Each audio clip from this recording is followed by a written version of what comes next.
In today's class, we will see exit statement which comes under the jumping statement of a control flow. So first declare do 5 times and do. Then if psi index is equals to 3, then and if we are doing here exit statement, exit जैसे ही sine index की value 3 होती है आप exit कर जाना यहाँ इस लूप से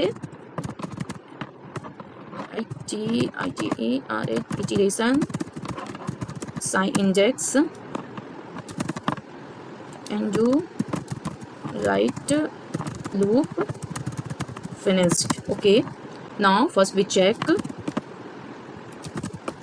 just save, check syntax, activate to effect 1 2 loop finish. Why? See, do 5 times, मैंने एक यहाँ पे फिक्स इटरेशन दे रखा है ओके कि इस लूप को 5 बार चलना है। साइन इंडेक्स क्या करता है, जितनी बार लूप चलता है उसका जो नंबर ऑफ इटरेशन होता है उसको वो अपने अंदर स्टोर करता है, वो उस चीज को डिस्प्ले करता है। तो साइन इंडेक्स में वैल्यू एक बार लूप, पहली बार लूप जब चल रहा है तो 1 आया, तो 1 इज इक्वल टू 3। ये स्टेटमेंट क्या है, 1 इज इक्वल टू 3 इनकरेक्ट है, बिल्कुल भी इक्वल नहीं है, 1 छोटा है 3 से। तो ये लूप चला, फिर ये क्या किया, इफ, तब यहाँ पे क्या बोल रहा है, साइन इंडेक्स की वैल्यू 3 होगी तब एग्जिट करना लूप के बाहर, नहीं तो लूप चलते रहना जितना बार उसे बताया गया है। तो फिर इसके बाद इसने इस इटरेशन को 1 इटरेशन को प्रिंट करा, फिर लूप दूसरी बार जब चल रहा है तो साइन इंडेक्स में value 2 i 2 is equal to 3, बिल्कुल नहीं, ये स्टेटमेंट भी इनकरेक्ट है।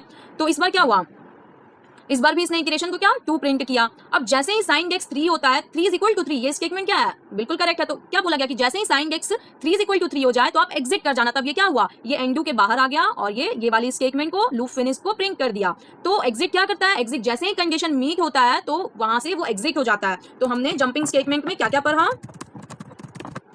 पहला हमने पढ़ा था चेक, दूसरा हमने पढ़ा था कंटिन्यू, तीसरा हमने पढ़ा एग्जिट। हमारा कंट्रोल फ्लो स्टेटमेंट जो होता है इसमें डिसीजन मेकिंग स्टेटमेंट होता है, डिसीजन मेकिंग, जिसमें कि हमने पढ़ा था इफ एल्स स्टेटमेंट, फिर मैंने दूसरा पढ़ा looping statement.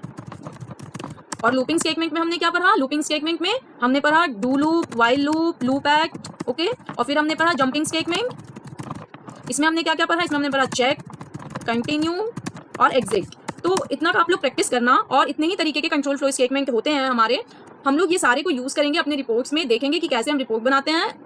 That's all about today. We will discuss some more things in the next class. Thank you.